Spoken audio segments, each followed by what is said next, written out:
न जीवन में कुछ लेकर आया है न कुछ लेकर के जाएगा। एक जीवन अपने आप को बदलने में लगा दो। जो पतन की ओर जा रहा था उसको रोक दो, विराम कर दो, संकल्पबद्ध हो जाओ कि बहुत हो चुका, अब मैं पतन के मार्ग पर नहीं जाऊंगा। सबसे पहले अपने आप को स्थिर करूंगा, रोकूंगा और फिर धीरे धीरे जितना मैं पीछे आ गया हूं, जितना मेरा पतन हो चुका है, उस दिशा की ओर मैं धीरे धीरे करके आगे बढ़ने का प्रयास करूंगा। हर पल आपका गुरु आपकी सहायता करेगा।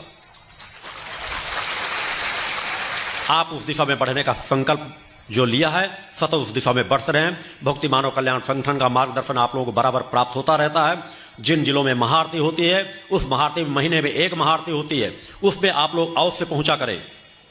घर के सभी सदस्य पहुंचते हैं, अत्यंत उत्तम है। यदि किसी कारण से सभी लोग नहीं पहुंच पाते तो घर का एक सदस्य कम से कम उस महाआरती में जरूर सम्मिलित हो। बच्चों को लिवा करके जाया करें। घर के सभी सदस्य जाते हैं तो सभी लोगों का उसका एक अलग विशेष फल प्राप्त होगा। मगर किसी कारण से किसी दिन की कोई परेशानी पड़ जाती है तो कम कम प्रयास हो कि घर का एक सदस्य जिन जिलों में महाआरती होती है तो महाआरती में जरूर सम्मिलित हो।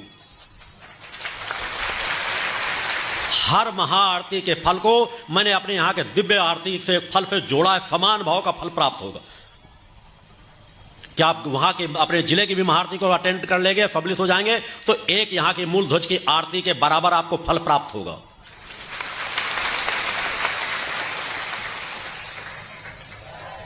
मैं केवल हर पल इसी स्थान पे आपको नहीं खींचता, घरों में रहकर भी साधना करें, उन महाआरतियों का लाभ लें। जहां चालीसा पाठ चल रहा होता है उस चालीसा पाठ का लाभ लें। चालीसा पाठ में पूर्णता की आरती का लाभ लें तो आपको मेरे द्वारा जो यहां आरती की जाती है उस एक आरती के समान उसका वहां की आरती के ले लेंगे। किसी चालीसा पाठ में चाहे 5 घंटे का चल रहा हो चाहे 24 घंटे का हो, जब पूर्णता की आरती हो रही हो तो वहां यदि आप मन मस्तिष्क को एकाग्र करके उसका लाभ लेंगे तो आपको जो चालीसा पाठ में नित्य प्रातः मेरे द्वारा आरती की जाती है तो उस साधना के पूरे फल को आप वहां बैठे हुए अपने क्षेत्र, अपने जिले, अपने घर में भी प्राप्त कर सकते हैं।